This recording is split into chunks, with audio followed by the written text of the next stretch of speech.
Kung effective ba talaga siya, because my mother-in-law, ano siya, there's something wrong with her lalamunan. So it just is, ibig sabihin may konti siyang ubo.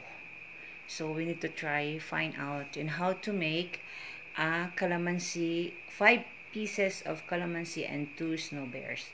So just wait for the result, and don't forget to like and subscribe my YouTube channel. And then wait for the finished product. Thank you. Bye-bye.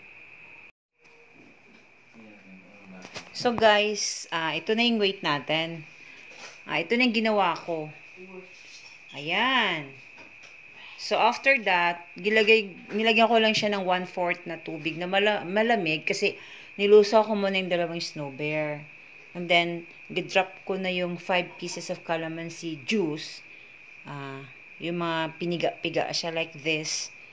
And after that, this is what happened. Ayan siya.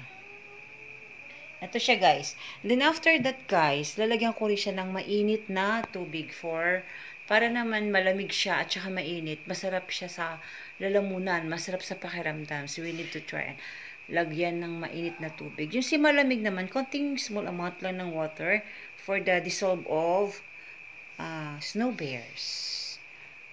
Dalawang snow bear So, try to find out what is the best result.